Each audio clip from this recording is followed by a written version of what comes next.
도대체 복음이 무엇인가? 복음. 여러 군데를 제가 뒤져봤습니다만은 대체 무슨 소리더라고요. 이제 정말 저는 잘 이해를 못하겠더라고요. 결국은 성경을 통해서 복음이란 좋은 소식인데, 그럼 어떤 게 좋은 소식이냐? 하나님의 아들이 이 땅에 사람을 몸을 입고 오신 성육신, 그것이 첫 번째 복음이에요. 두 번째는 십자가에서 죽으심, 그것은 내 죄 사함을 받았다는 얘기야. 그래서 좋은 소식 복음이에요. 셋째는 죽음을 이기고 부활하신 주님을 따라서 우리도 부활할 것이기에 예수 그리스도 자신을 말해서 우리는 복음이라고 합니다. 이제 확실히 알았죠? 예수님의 탄생, 성육신, 예수님의 죽으심, 십자가의 죽으심, 예수님의 부활, 이것이 복음, 골자라는 것만 아시고 거기에 대해서 좀 생각하시면 돼요. 그냥 목사님 말씀하시니까 적어놓고 다시 내버려 두지 말고, 복음이 그렇게 말씀하셨으니 성육신이 왜 복음인가? 아, 하나님이 아들이 이 땅에 오신 것이구나.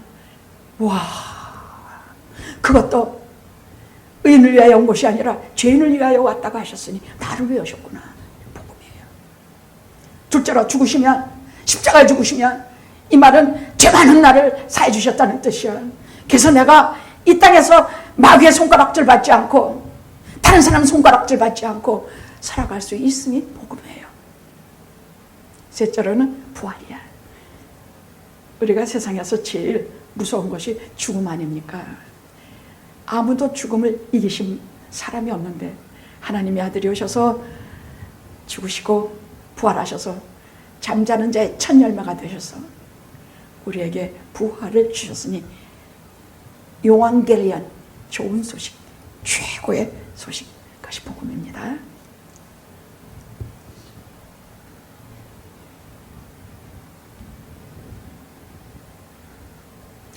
자, 믿음으로 의롭다.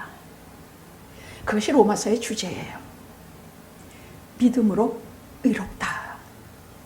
행동으로 의롭다가 아니라 믿음으로 의롭다요. 믿음으로만 예수 그리스도께서 하나님의 아들이심을 믿는 자들이 행동이 나와요. 예수 그리스도를 하나님의 아들로 믿어서 믿음으로 깨끗함을 얻어서 의롭게 되어야만 행동이 나오게 돼 있어. 아니면 다 가짜예요. 사흘 더 못 가요. 자, 이런 사람은 과거를 어떻게 생각하느냐?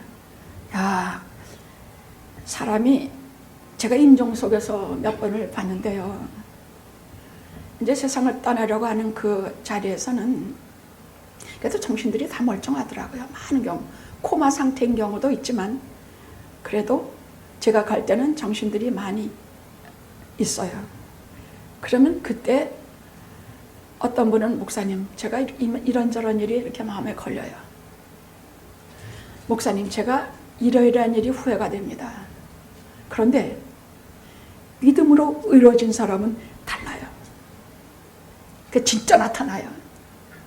믿음으로 의로워진 사람은요, 자기 과거를 돌아보면서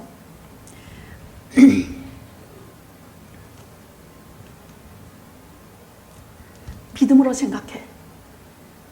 후회로 생각하지 않아.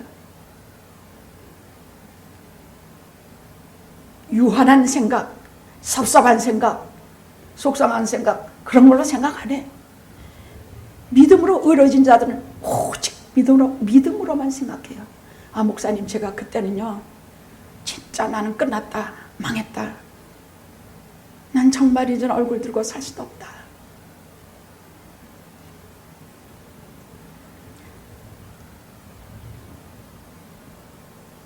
돌아보니 바로 그때가 하나님께서 내게 가장 가까이 계신 시간이었더라고요. 되돌아보니까요, 과거를 되돌아보니까 어느 한순간도 특별히 어둡고 험한 골짜기 지날 때 정말로 몸이 아플 때, 정말로 그때는 하나님도 원망하고 내가 왜 맨날 이 꼴로 사는가 그랬습니다마는 지금 믿음으로 돌아보니까 그것이 전부 하나님의 사랑인 줄을 제가 깨달았습니다. 난 망했다는 그 순간이 제가 진짜 살았다는 순간이더라고요.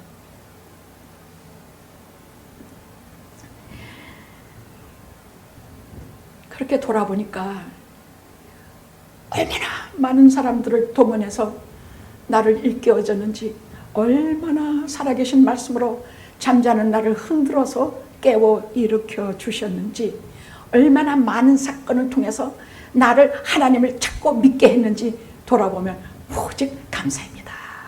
이렇게 말하더라고요. 할렐루야, 할렐루야, 할렐루야. 원망이 없어.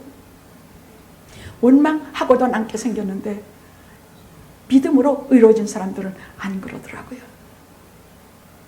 억지로 하지 마세요. 그냥 평소에 사는 날까지 믿음으로 의로워진 사람의 삶을 사시면 됩니다. 그럼 현재는 그런 사람들은 어떻게 살고 있느냐? 내가 현재 살고 있는 이 순간이 내 인생의 가장 최고의 날이다. 행복한 날이다. 믿음으로 나를 의롭다고 그렇게 하셨는데 깨끗이 씻겨주시고 당신의 그 아름다운 세마포옷을 입혀주셨는데 매일매일 내가 당당하게 목을 쳐들고 살아갈 수 있는 이 은혜를 어떻게 다 말로 설명해. 돌아보면 부끄러운 투성이야. 근데 그거 싹 지우셨어. 현재가 내 생애 최고의 날이라 생각하십시오. 아셨죠? 낭망도 하지 마시고 절망도 하지 마십시오. 살아갈수록 하나님의 은혜가 매일매일 차고 넘칩니다. 나도 잘 몰랐구만.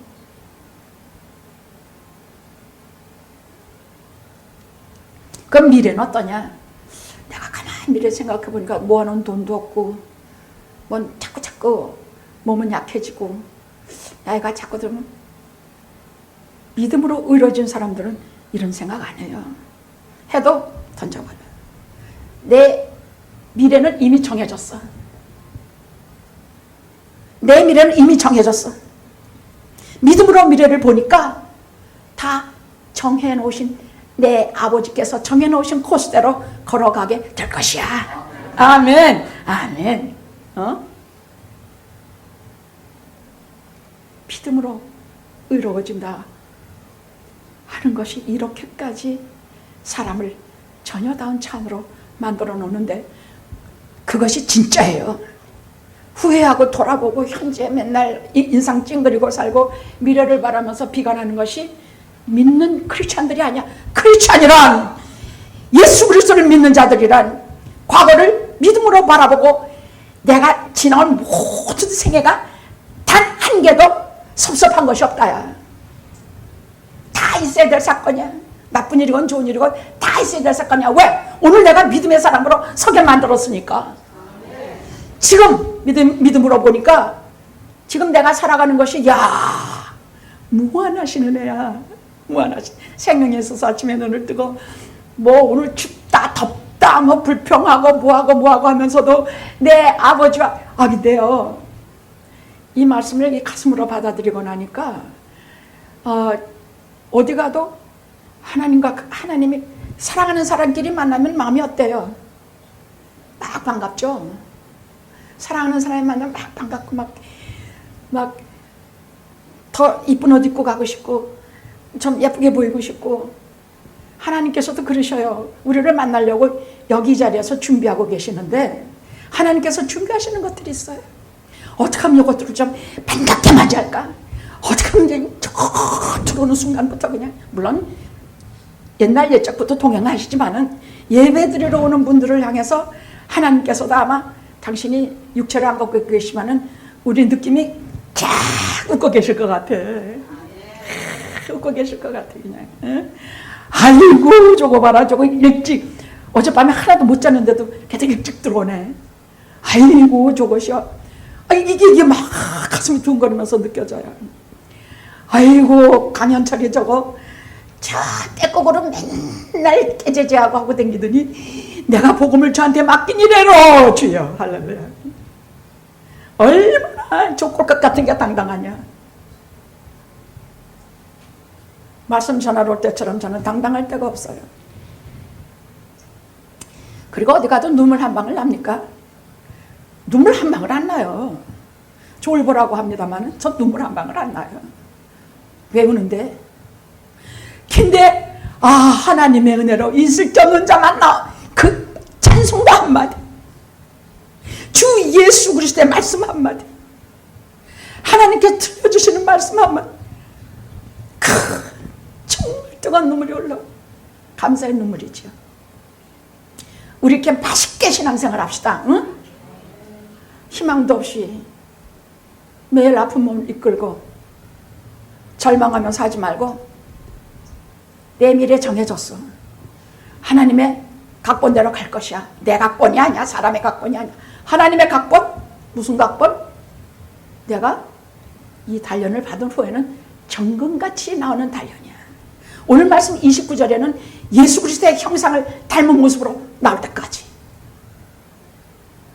우리를 왜 이렇게 단련시키시고, 우리를 왜 이렇게 믿음을 주시고, 우리를 들들 볶아서 예수 믿게 하시고, 안 믿으면 막 괴롭게 하시고, 교정 빠지면은 그냥 뭐가 하나, 뭐 다 죄받는 것, 막 이런 식으로 하는 사람들은 그렇지 않으면 그런 마음 안 가져요.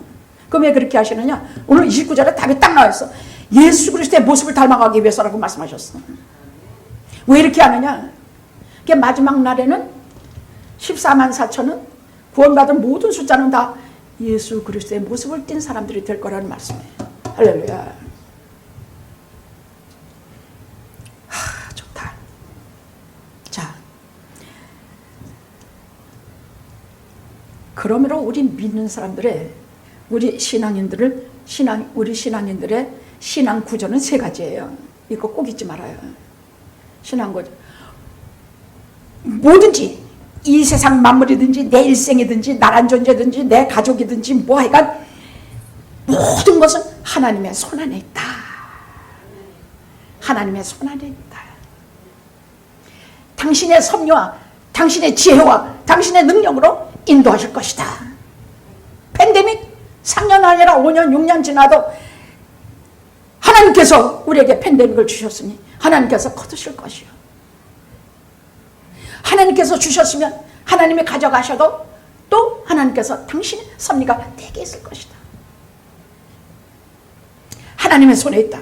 둘째로, 모든 것이 우리를 구원하시기 위함이다. 모든 사건이 다 나를 구원하시기 위함이라 믿고 가셔야 합니다.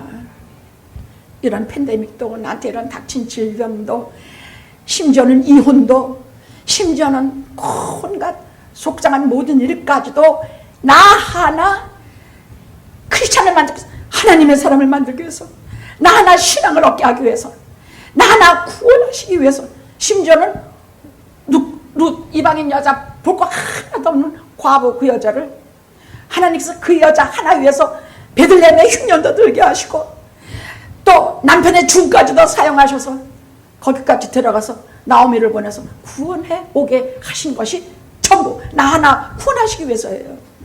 목사님 지나친 말 하시는 거 아닙니까? 어떻게 이렇게 팬데믹이 뭐 이런 전쟁 뭐 이런 것까지도 나 하나 구원하시기 위해서 그런 일을 하나님이 하신다. 예! 성경은 그렇게 말씀하고 계세요. 나 하나 구원하시기 위해서 하나님은 전쟁도 사용하시고, 하나님은 때로는 죽음도 사용하시고, 때로는 모든 걸 다 사용하세요. 그러니까 내가 사는 이 땅에, 이 세상에서의 모든 삶은 전부 내 구원을 위해서 주시는 하나님의 사건이다. 믿으셔야 돼요. 셋째로는 모든 것이 하나님의 사랑이다. 사랑이다. 아니 목사님, 제가 이렇게 병들고 이렇게 도대체 결혼 생활이 편하지도 못하고, 요즘은 아침결에는 뭘 봤냐면 아침마당이라고 하는 걸 봤더니 온갖 부부가 나와서 온갖 기가 막힌 얘기들 다 쏟아놓더만. 근데 거길 보니까 대부분 다 남자들이 잘못이 너무 많아. 죄송해요. 보니까 와 진짜 정말 속상한 속썩이는 남편도 많고 고통당하는 부인도 참 많더만, 그래도 하나는 분명한 것은 서로 내가 지금 이런 남편을 만났고 서로 내가 지금 이런 마누라를 만나서 내가 지금 이런 고생을 해도 이것은 전부 하나님의 사랑이다. 성경이 그렇게 말씀하고 계세요. 지금 어렵고 답답해도 전부가, 그때 하나님이 사용하시는 방법은요, 우리에게 고통과 시련과 어려움과 그리고 인내야, 이것을 주셔서 우리를 제대로 사람을 만드시더라고요. 성경은 오직 그 말씀이야. 요셉 같은 경우는 13년 감옥에 처박으셨어요. 모세 같은 사람은 40년 더구나 마지막 40년은 저 왕자로 살다가 쓸쓸한 저 광야에서 목동으로 아무것도 아닌 존재로 40년 하나님이 붙이셨어요. 그건 뭐냐? 고독과 고통과 외로움과 질병과 이 속에서 잘 훈련시키셔서 하나님께서 딱 세우시는 순간에는 절대로 흔들림이 없는 하나님의 사람이 되거든요. 병을 많이 아파본 사람은요, 사람의 사정과 그 인생을 보는 눈이 상당히 깊어요. 또 슬픔과 고통을 많이 당해본 사람은요, 진짜 다른 사람을 위로할 줄 알아. 뭐 말도 많이 하는 거 아니야. 그냥 그 사람이 내 곁에만 와도 눈물이 쑥나, 그냥. 고통을 많이 겪어본 사람은 그래. 그냥 모아서 별말 하는 것도 아니야. 근데 내 앞에 와서 내 손만 잡아줘도 그 가슴에 가득 찬 서러움이 다 사라지고 얼마나 위로를 받는지 몰라. 그래서 하나님께서는 병을 통해서도 고통을 통해서도 어려움을 통해서도 남을 살리는 하나님의 사람들을 만드세요. 다 하나님의 사랑이에요.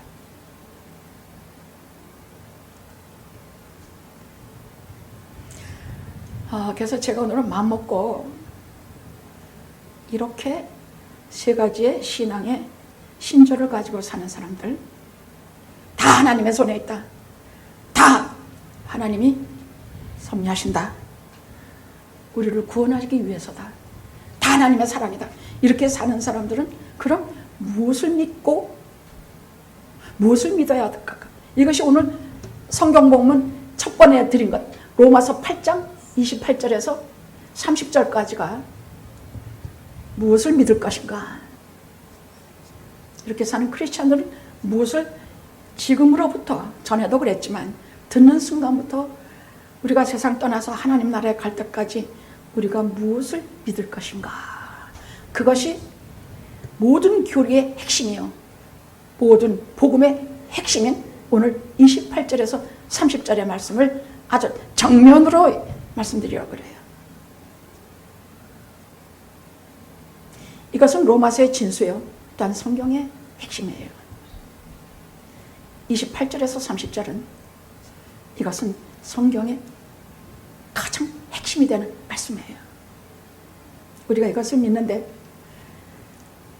두 번째 제가 지금 문제 제기를 하는데 두 번째 구절은 뭐냐? 로마서 12장 1절에서 2절은 뭐냐? 그럼 이렇게 구원받은 우리가 이 세상에서 어떻게 살아야 될까? 그거야. 그러니까 로마서는 두 파트로 나눠져 있어요. 의인은 믿음으로 산다는 주제인데 1절에서 11절은 교리야. 어떻게 해서 우리가 의인이 되느냐? 어떻게 해서 이 죄 많은 속에서 우리가 구원을 얻느냐? 우리가 어떻게 해서 하나님의 사랑에서 끈을 짜는 자들이 되느냐? 11절까지는 전부 교리예요. 그 다음에 12장부터 마지막 16장까지는 전부 실천이야. 우리가 어떻게 살아야 되느냐. 근데 교리의 핵심이 되는 것이 8장 28절에서 30절까지요. 우리가 실천해서 사는 것의 핵심이 12장 1절에서 2절이에요. 그러니까 오늘은 성경의 가장 골수분자들 끄집어내서 여러분들에게 전하려고 그래요. 벌써부터 가슴이 다 뛰어 그냥. 할렐루야.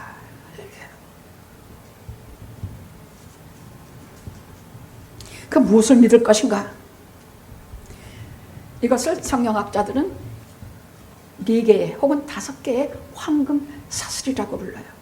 여러분 지금까지 많이 들었어요. 근데 새롭게 듣고 새롭게 성령께서 주시는 말씀으로 오늘 새롭게 받으세요. 4개라고, 그저 4개의 사슬이라 합시다. 4개의 황금 사슬이라. 우리는 평소에 이렇게 이 황금 사슬을 목에 걸고 다니는데, 우리가 걸고 다니는지 잘 모르면서 하나님께서 걸어주신 황금 사슬을 우리도 모르게 만작거리기도 하고 급하면 붙들기도 하고, 그렇게 하면서 이 황금 사슬을 우리가 사실은 우리의 인생의 기본으로 믿고 살아가는데, 그 내용이 가히 은혜 위에 은혜예요. 은혜야. 하나도 내 힘으로 되는 것이 없고 하나도 내 실력으로 되는 것이 없어요. 오늘 뭐라 그러셨냐? 본문은 여러분이 자세히 나중에 가서 또 이것은 여러분 줄 쳐놓고 자꾸 읽어야 돼. 로마서 8장은 외우다시피 해야 돼. 특별히 28절에서 30절은 핵심이에요. 그 무엇을 믿을 것인가 할 때 4가지의 황금사슬 중에 첫 번째 황금사슬이 미리 아신다고요. 미리 아시는 것을 우리가 믿어야 돼. 뭘 미리 아느냐? 하나님께서 나를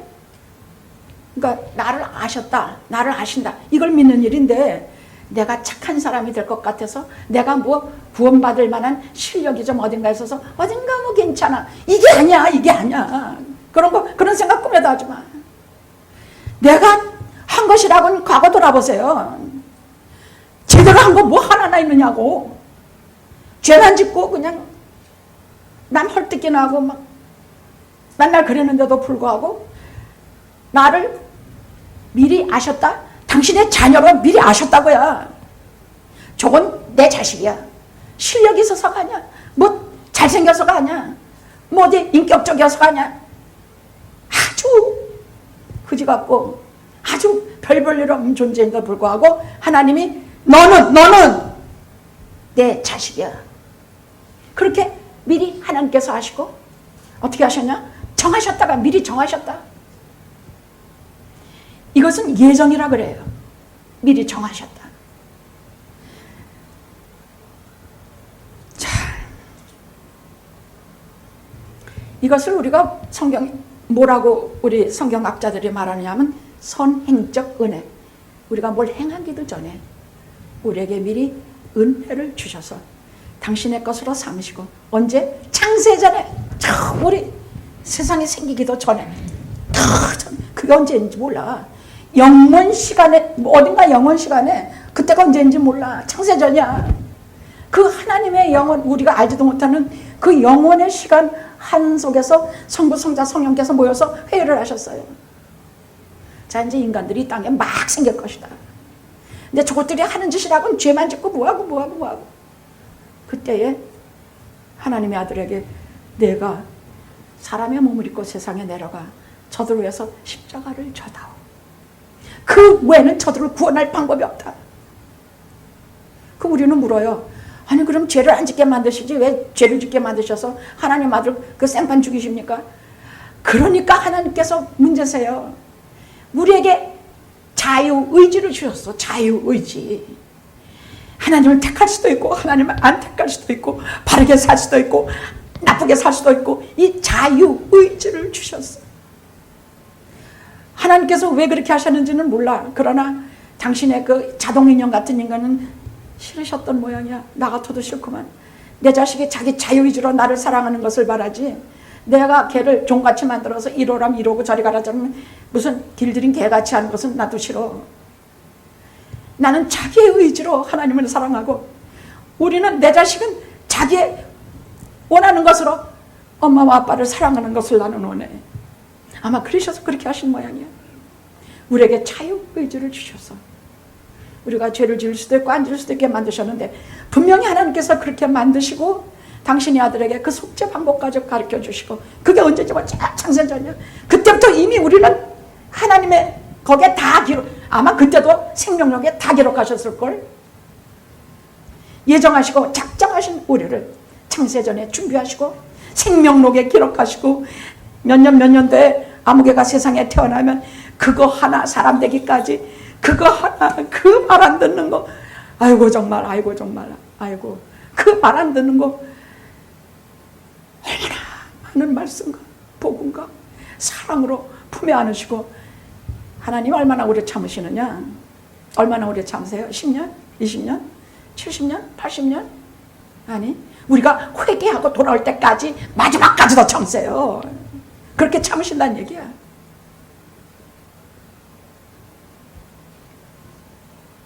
그래서 사랑이 뭐냐 나 물어보면 항상 오래 참고가 나와요.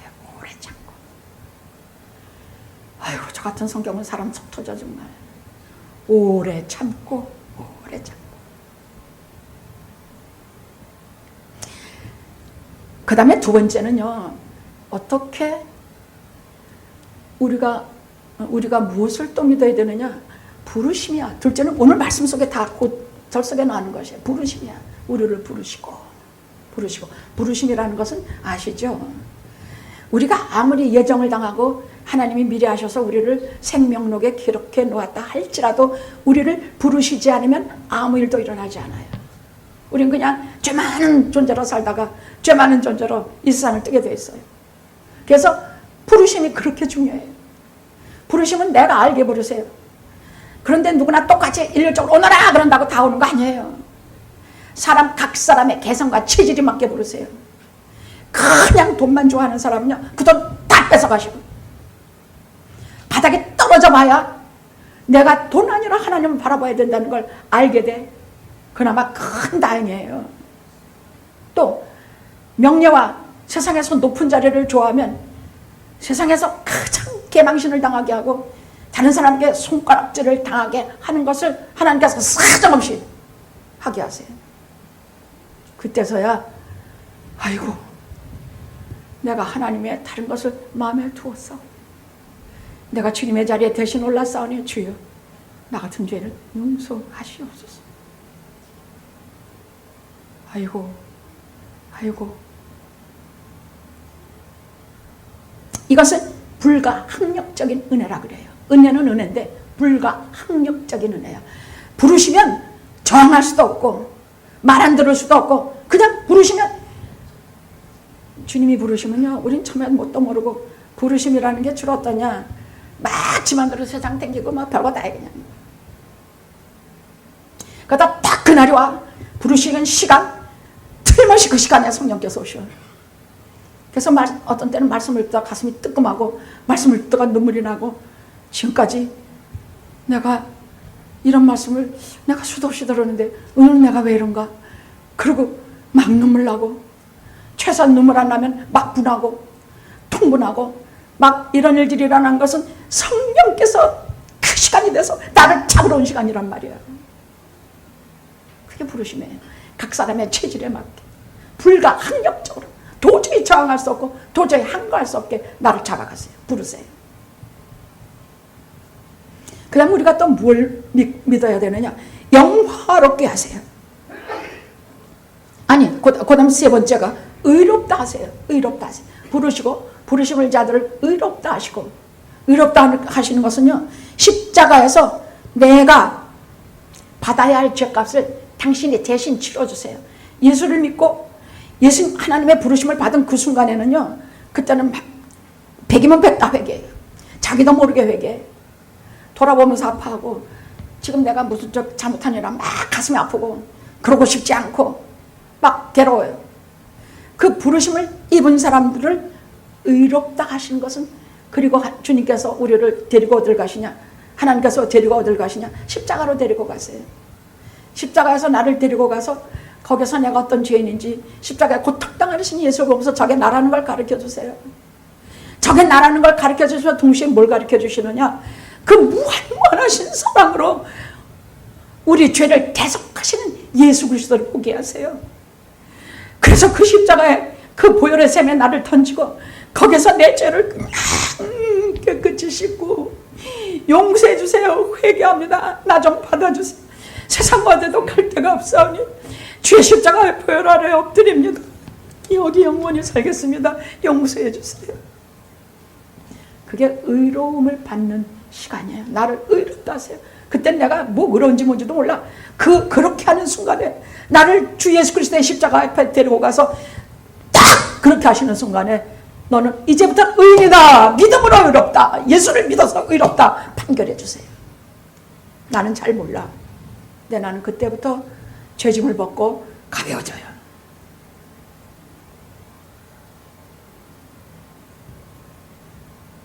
이것을 필승불패의 은혜라 그래.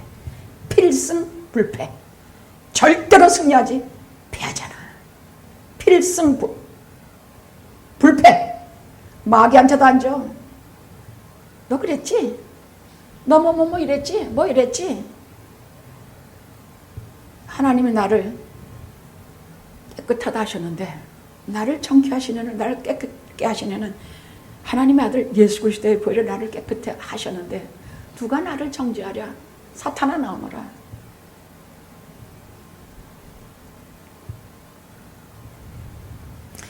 영화롭게 하심, 이것은 성화의 길이에요. 그렇게 되면 그 다음엔 계속 거룩한 길을 걷게 하시는데, 거룩한 길 걷게 하시는 것을 남을 살리는 그런 것을 말해요. 남을 살리는 삶을 살게 하세요. 내가 막 잘고 내가 돈 잘 벌고 잘 살고 그런 게 아니야. 성화의 길이라는 것은 남을 잘 살게 만들어주는 길이야. 나는 죽고 저 사람을 살게 하는 길이야. 희생과 헌신을 삶을 살게. 그것이 믿는 자들의 길이란 얘기예요. 지난 일주일간요, 삼속회하고 특별기도회를 가졌었어요. 제가 좀 마음에 걸리는 아픈 분이 그 속에 한 분 계셔서 제가 지난주에 속장님에게 불러서 가만히 일렀어요. 이번 한 주일은 우리가 기도회를 갖자.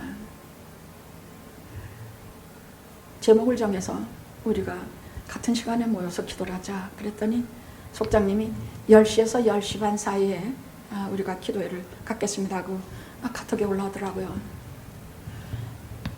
그래서 15분 전에, 10시 15분 전에 찬양이 하나 올라와요. 그 찬양을 목이면서 부르고 다 각자 자기 처소에서요. 나는 내 자리에 할 수 있으면 무릎 꿇고, 할 수 있으면 앉고, 할 수 있으면 서면서 하나님을 부르면서 찬양만 흘러나와도 그 초라한 자리가 은혜의 자리로 변해. 그래서 찬양을 한 15분 부르고 묵상하고 하나님 말씀 읽고 그렇게 하고 그 다음에 10시부터 기도로 들어갔습니다. 근데 정말 살 것 같아. 기도하다가 아픈 사람들 위해서 기도할 때는 제가 여러분 나눠주신 십자가 목걸이 있죠? 그거에다 걸고 두 손으로 꽂고 그 십자가 가슴에 끌어안고 아무개 이름 부르고 아무개 하나님께 말씀드리고. 근데 처음에는 그렇게 시작했는데 제 기도는요 그것을 이미 넘어서기 시작하더라고요. 성령께서 그 기도는 이미 받으셨어. 더 할 것도 없어. 걱정할 거 없어. 그 다음으로 이끌어 가시면서 받으시는데 아니 막 정말 미쳐서 죽는 줄 알았네. 근데 둘째 날이 문제였어요. 둘째 날은 왜 문제였냐면요, 제가 참고 참았던 통곡이 터진 날이야. 저는요 지금 몇 년간 그 어둡고 어두운 팬데믹 기간 넘어올 때, 그때 물론 성령께서 우리와 같이 계시고 저와 함께 계시고 그랬지만은 우리를 외면하시고 상관 안 하시는 것 같이 느꼈었어요. 그 어두운 터널에 믿는 건 하나님뿐인데 전에 와주셨던 그 황홀감과 그 특별하신 체험과 이거 한 번도 안 주시더라고요. 그냥 그 어렵고 험한 저 혼자만 걷는 길입니까? 몸이 약해서 다른 사람 돌아볼 수도 없고 찾아갈 수도 없고 이렇게 저렇게 사람들은 병에 걸릴 것 같아서 노심초사인데 저만 혼자 걸어가는 길이 아니라 여러분을 같이 영화를 같이 등에 짊어지고 걷는 길인데 그냥 저 혼자 걷는 것 같더라고요. 그냥 그랬어요. 저는 정말 그랬어요. 그래서 화요일날은 마음 먹고 아버지 저 하나 오늘 솔직하게 좀 말씀드릴게요. 저요 지난 몇 년간 팬데믹 기간 동안 정말 사는 게 사는 것 같이 아주 살았습니다. 몇 명 안 되는 교인 누가 그거 걸릴까봐 아버지 노심초사인데 돌아와서 나 자신을 보면 나는 팬데믹 걸려있는 그런 연약한 자였습니다. 근데 하나님 그때 내게 말씀 안 해주셨어요.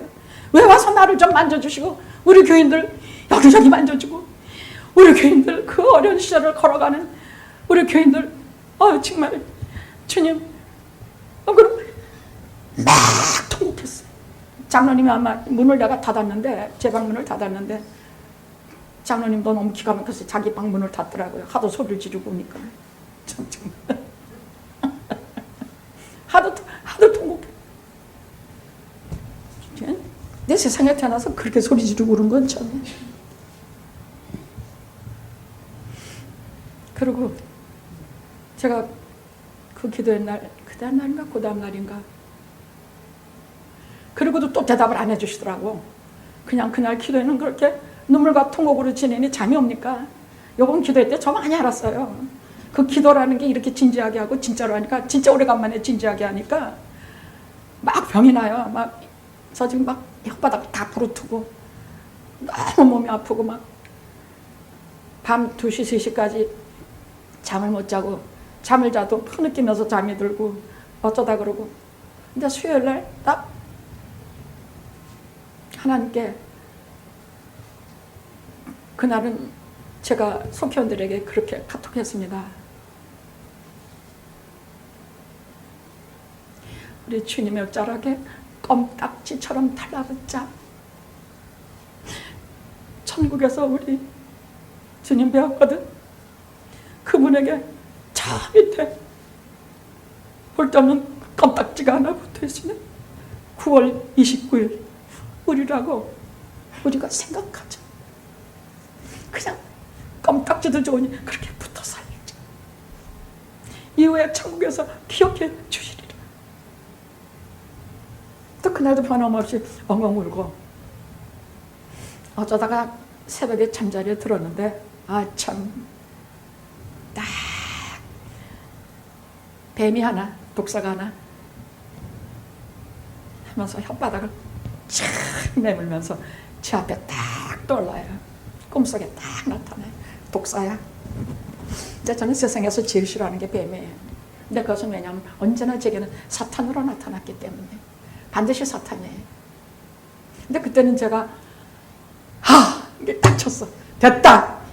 이놈이 등장할 때는 우리 기도가 진짜구나. 기도 적당히 하면 그런 거 안 나타나요. 그냥 그러고 지나가요. 우리는 성령이 오셨다고 착각하고 지나가고. 근데 이놈들이 제일 먼저 알아. 성령께서 운행하시고 하나님께서 우리 함께 계시고 우리의 기도를 하나님이 들으시면 지가 제일 먼저 알아. 사탄이 싹 나타나서 나를 탁 꺼내보는데 무섭기는 뭐가 무서워. 이런 기도를 하고 있는데 뭐가 무서워. 진짜 기도 진짜 하면요 하나도 안 무서워요. 너 왔어? 까불지 마. 정말 너 왔어. 까불지 마. 한 번씩 우리가 진짜로 하면 네가 나타나는데 요번도 너 잘 왔다. 싸우자. 그랬는데 하나님께서 이게 근데 몸이 많이 아프더라고요. 몸이 많이 아프고 혓바닥이 도와서 지금도 말 안 돼. 여기가 자꾸 아파서 소리 좀 이상해요. 그렇죠? 제 소리가 좀 이상하죠? 아니에요? 아닌 것은 꼭 성령께서 그렇게 만들어 주시더라고요. 그래서 그렇게 하고도 하나님께서 왜 홀로 걷게 하신 것 같았는지 뭔지 하고 막 그냥 울고 난리 부렸는데 아무 대답을 안 해주셨는데 금요일 기도회가 끝나고 잠자리에 들 때 제 눈에 이걸 이렇게 눈으로 가까이 보여주시면서 하나님께서 편지 한 장을 주시더라고요. 그게 이사야 49장 17에서 이게 뭐냐 14에서 17절이에요. 이사야 49장 14절에서 17절이야. 오직 시온이 이르기를 여호와께서 나를 부르시고 주께서 나를 잊으셨다 하였거니와 여인이 어찌 그 젖먹는 자식을 잊겠으며 자기 태에서 난 자를 긍휼히 여기지 않겠느냐. 그들이 혹시 잊을지라도 나는 너를 잊지 아니하리라. 내가 너를 내 손바닥에 새겼고 너의 생벽이 내 맘에 있나니 여기서 성벽이라는 것은 나 기가 차. 내 말을 그대로 듣지 않으면 이런 말씀도 안 주세요. 성벽이라는 것은 예루살렘 성전인데 부서진 성전이에요. 우리 교회 지금 거의 다 부서지는 것 같은 우리 교회를 말씀하고 계시는 거더란 말이야. 성벽. 한번 49장을 읽어봐요. 내가 너를 잊지 않아요. 내 이름을 내 손바닥에 새겼으면 너의 성벽이 내 마음에 오직 내 마음에 있나니 여호와가 당신의 마음속에 있고 우리 하나하나가 당신의 손바닥에 새겼대. 못자국 난 그 손바닥에 새겼어. 아주 내 눈에 들이대고 이런 답장을 주셨는데 밥도 못 먹겠고 감사와 은혜와 이제는 기도를 안 해도 괜찮고 울지 않아도 괜찮고 이제는 세상에 대해서 자신만만해지고 이제는 영화의 앞날에 대해서도 정말 자신만만해지고 이제는 됐다. 너의 성벽이 내 마음에 항상 있나니. 성벽이 뭐야? 영화예요. 우리 교회야. 제가 그것 때문에 기도했으니까. 너를 내 손바닥에 새겨. 너의 성벽이 항상 내 마음에 있나니. 그렇게 해서 말씀하시기를 나는 아무도 기른 사람이 없는데 내가 낳은 적도 없는데 어디서 저렇게 수많은 사람이 와서 우리 교회 꽉 찼는가? 네가 그렇게 나중에 말하리라. 근데 이들이 어디서 왔는고? 네가 안만 그래도 어디서 왔겠냐? 하나님 내가 이렇게 만들어서 너희 교회 보내주지 않겠냐 하신 말씀이더라고요. 49장이 계속 그거야. 이사야 49장이. 이렇게 막 뭐 이걸 제가 뭐 떡볶이 하듯이 뭐 이거 뽑아가지고 본 거 아니에요. 그냥 이렇게 여러분 아이고 내가 뭐 딱 점치는 듯이 딱 맞잖아. 착 들치면 막 하나님 나한테 주시는 말씀이지. 그런 경우 거의 없어요. 읽다가 주세요. 읽다가 이렇게 성경을 읽다가 탁 걸리게 하세요. 근데 이걸 그냥 난데없이 주신 것이야. 난데없이 이걸 그냥 그때 이걸 이렇게 주셨냐? 아니에요. 이걸 생각을 하게 이사야 49장을 제 눈앞에서 이렇게 구석구석은 몰라도 49장을 내게 주시는 걸 영혼으로 감지하게 하셔서 제가 빨리 찾아갔어. 빨리 내가 너를 손바닥에 새겼고 어미라도 너를 잊을지라도 나는 너를 잊지 아니하리라. 너를 내가 손바닥에 새겼고 너의 성벽이 오직 항상 내 마음에 있나니. 제 고민이 뭐겠습니까? 교회입니다. 뭐겠습니까? 여러분들이 구원 얻고 은혜 얻고 풍성한 은혜와 하나님의 사랑을 받아서 날마다 그리스도의 모습을 닮아서 진짜 아름답게 되는 것이 제 오직 소원입니다. 정말 이 편지 한 장을 딱 제게 주시니까 됐다. 이젠 안 울어도 되겠구나. 다 하나님의 손에 있다. 우리 구원을 위해서 모든 방법을 다 하신다. 전쟁을 일으켜서라도 팬데믹을 일으켜서라도 재산을 다 가져가시면서도 모든 구원을 이루신다. 나의 구원을 이루신다. 하나님이 전부 되게 하신 일을 사랑이다. 그런 자들에게는요, 너를 내 손바닥에 새겼고. 저 사람 봐서 마음이 기쁘네. 그냥 갑자기 너무 기쁘네. 너를 내 손바닥에 새겼고 내 손뼉이 항상 오직 내 마음에 있나니. 이 어떻게 이렇게 글자까지도 와 그냥 막연하게 주신 말도 아니야. 글자 그대로. 왜냐면 내가 교회에서 많이 울고 기도하니까 그날은 정말 많이 울고 기도했어요. 하나님 어떻게 해서 우리 교회를 홀로 두시는, 진짜 그런 줄 알았다니까. 팬데믹 동안에 그냥 나 혼자 울고불고 어두운 터널을 걸었다고까지 생각했다니까. 그냥 같이 안 하시고, 물론 성령님이 같이 하신다 그렇게 믿어요. 그건 믿음이지 내가 실제로 체험하는 게 아니었단 말이야. 실제로 체험은 진짜 살아서 저를 막 건드리는 것이에요. 근데 그것이 지난 3, 4년간 어둠만 있었지 없었단 말이야. 그러니까 막 참고 참았다가 막 이게 기도에 이게 웬일이냐, 이게 무슨 떡이냐고 싹 그리고 입도 다 터져가지고 그 다음에 이러도 못 났어.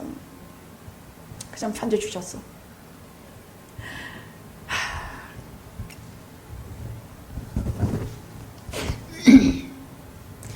그래서 다음 달에는 다른 속회 안 하고 이런 기대를 또 가졌으면 합니다. 그러니까 속장님이 일주일 내내 속장님이 정신 차려야 돼요. 그 딱 그 시간이 되면 15분 전에 찬양을 하나 올려주시면 뭐 카톡으로라도 몇 장 합시다 그러면 우리가 한 15분간 찬양하고 찬송하고 각자 자기 쳐서 하는데 그게 팍 틀려 그냥. 삼속교가 막 잠자리에 틀었든지 뭐 어디에 있든지 우리 모두가 삶 속에 다 합쳐서 하나님께 드리는 찬양이 그냥 막 느껴져 막 귀에 들려. 그리고 정강 10시부터는 기도하고 특히 저 사람 위해서 기도했어. 아직 자꾸만 마른데 그냥 막 98파운드 막 90몇 파운드 막. 정수기가 105파운드로 다음 주 예배 참석할 수 있도록 기도 제목을 정해라. 105파운드 됐습니까? 됐대. 됐구만. 어떤 때는 즉석으로도 들어주시고 어떤 때는 기다렸다가 들어주시고 하나님의 좋으신 방법으로 선하신 방법으로 우리 기도를 들어주십니다. 분명한 것은 우리 기도를 들으신다는 것이에요. 들으셔요. 아직 토시 하나 틀리지 않고 들으세요. 제가 한 말 그대로 하세요. 내가 그 손으로 못자국 만져보고 허리에 넣지 않으면 내가 주를 못 믿겠노라 하는 그 말 그대로 들으시고 너 이리 와봐. 너 이 손에 도마야 여기 넣어보고 내 손 만져봐. 그대로 토시 하나 틀고 그렇게 말씀하시죠. 제가 기도하는 내용 그대로 토시 하나 틀리지 않고 너를 내 손바닥에 새겼고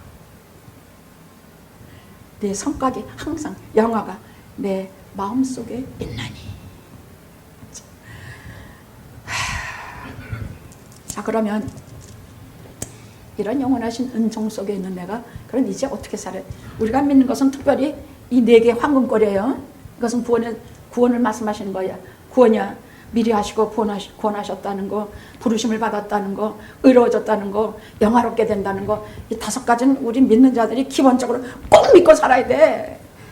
꼭 믿어야 돼. 여기에 우리 과거도 있고 현재도 있고 미래도 다 있어. 여기에는 하나님의 영원하신 작정이 있기 때문에 이것을 우리가 믿는 자들은 아주 금사슬처럼 목에 걸고 급하면 붙들고 기도하고 그렇게 하면서 우리가 믿고 살아야 돼.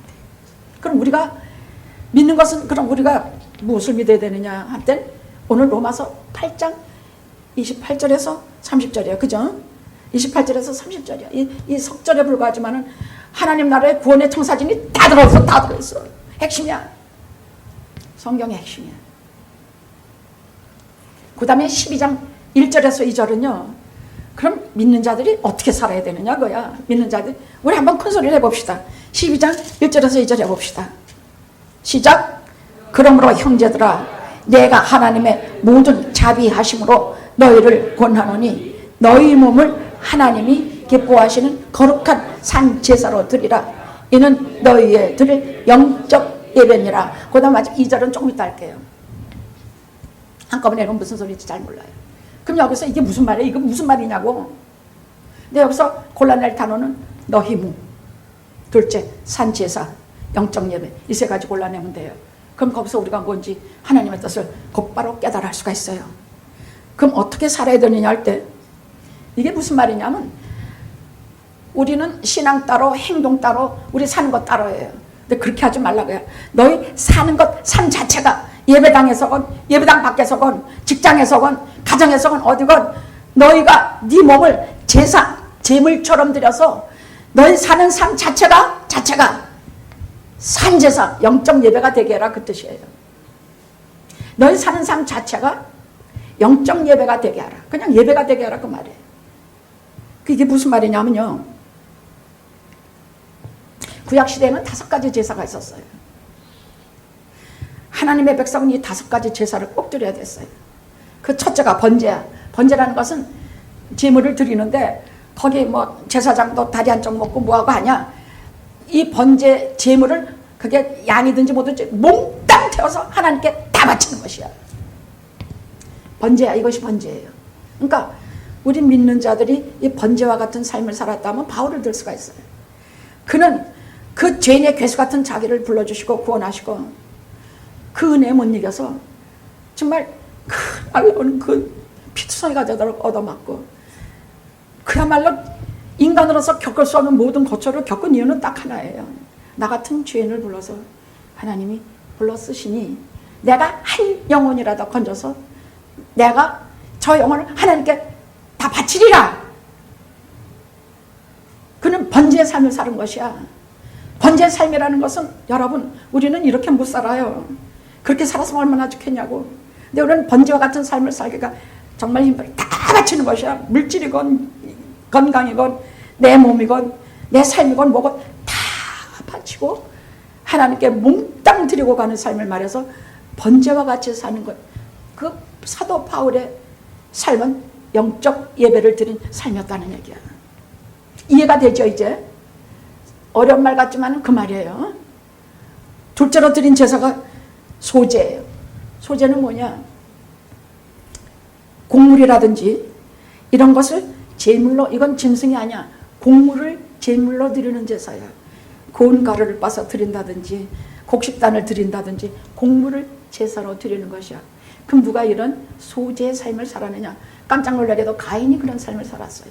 창세기 4장에 보면 자기 동생을 때려 죽이고 벌을 받아서 하나님께 받은 벌이 세상을 그냥 어디 정착치 못하고 뭐 좀 정착하려고 그러면 가시덩굴 나오지, 정착하려고 그러면 들들 볶아서 땅이 자기를 삼켜버리려고 그래. 그러니까 곡식도 못 얻어먹고 아무것도 못하고 세상을 방황하면서, 그러니까 뭐냐, 사람들이 저를 만나기만 하면 죽이려고 그래, 쳐 죽이려고 그래. 그때는 이상한 사람 나타나면 다 죽였으니까.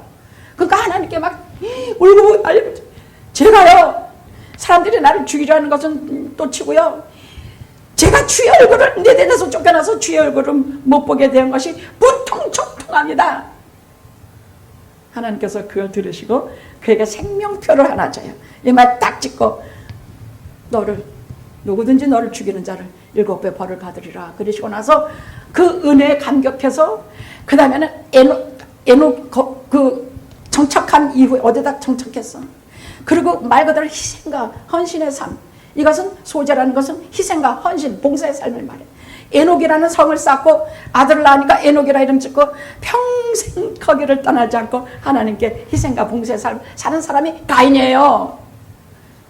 성경은요, 아무리 죄를 졌어도 하나님 붙들고 늘어주고 울고불고 끔딱지같이 딱 달라붙어서 그런 사람 하나님이 다 봐주세요. 다 봐주세요. 그러니까 옛날엔 내가 뭐 잘못했지, 뭐 지금 내가 뭐 잘못했지, 이건 빨리 주님의 피로 씻으세요.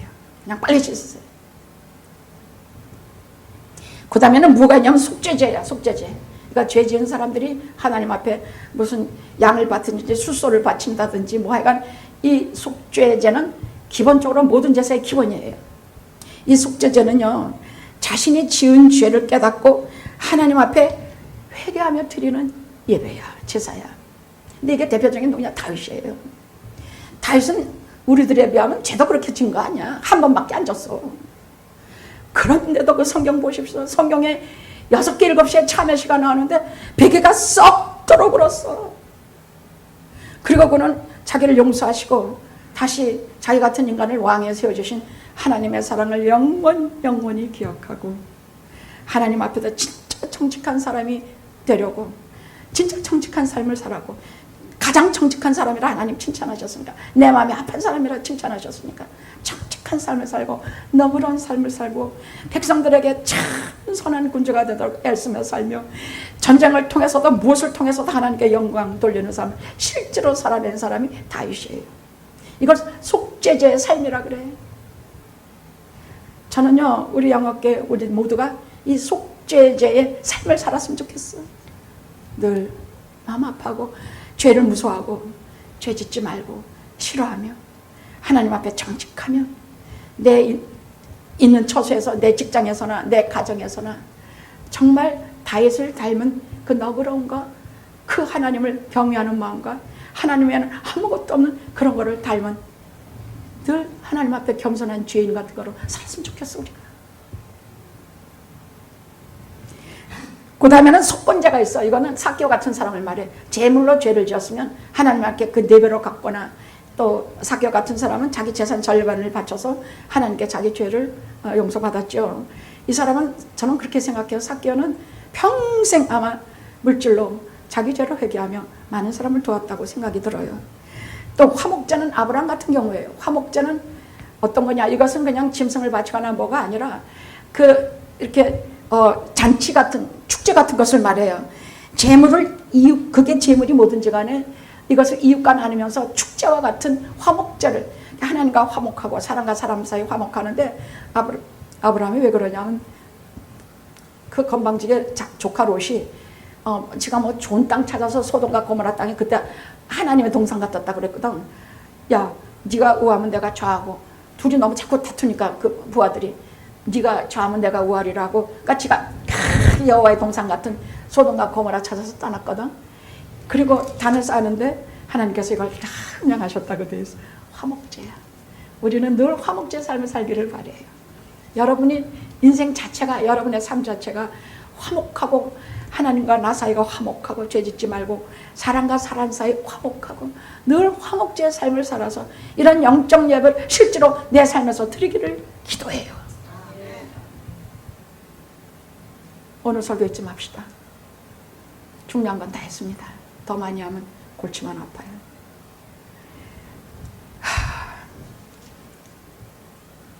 그래서 그러므로 형제들아, 내가 하나님의 모든 자비하심으로 너희를 고나니 너희 몸을 거룩한 산제사로 드리라. 너희가 드릴 영적 예배니라. 그리고 2절에 뭐라고 말씀하시나 다 같이 해봅시다. 시작.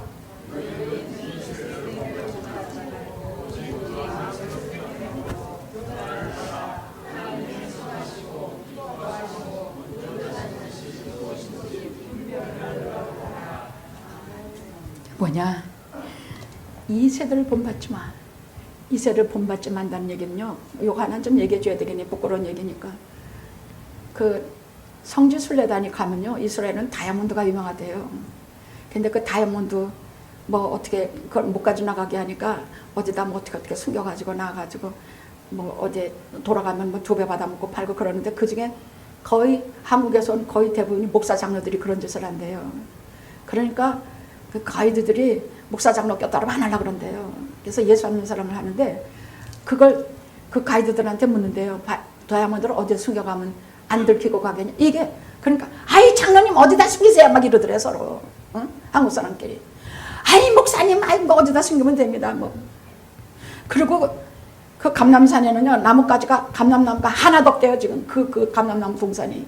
그것도 한국에서는 한국 관광객들이 큰 소리로 통속에다 막 하고 막 남이 듣거나 말거나 막 그런 감람나무 가서 가지 못하게 하는데도 꺾어가지고 와서 없대요 지금 하나도. 너희는 이 세대를 본받지 말고 그딴 짓들 하지 말자. 예수 믿는다고 하면서 얼마나 부끄러운 짓을 많이 하냐. 탐심을 물리치십시오. 나도 모르게 돈 욕심이 생기면 빨리 뒤로 물러나십시오. 그러므로 형제들아, 너희는 이 세대를 본받지 말고 마음을 새롭게 함으로, 마음을 바꾸라고요. 아예 싹 바꾸고 마음을 새롭게 함으로 변화를 받아. 똑같은 모습이 아니라 변화를 받아. 하나님의 선하시고 기뻐하시고 온전하신 뜻이 무엇인지 분별을 하도록 하라. 무슨 소리냐? 지금 내가 하고 있는 일, 내가 지금 계획하고 있는 일이 하나님이 선하시고 기뻐하신 일이면은 분명히 그 하는 일 속에 하나님이 주시는 선한 것이 있어. 기쁨이 되는 것이 있어. 근데 지금 내가 하는 일이 이상하게 증오만 있고 이상하게 영 아니고 기분 나쁘고 뭐 이러면 이건 분별해서 이건 하나님의 뜻이 아니라고 하시면 됩니다. 은혜와 충만한 우리 삶 가운데 신령한 영적 여부로 나타나기를 기도합니다. 기도하시겠습니다.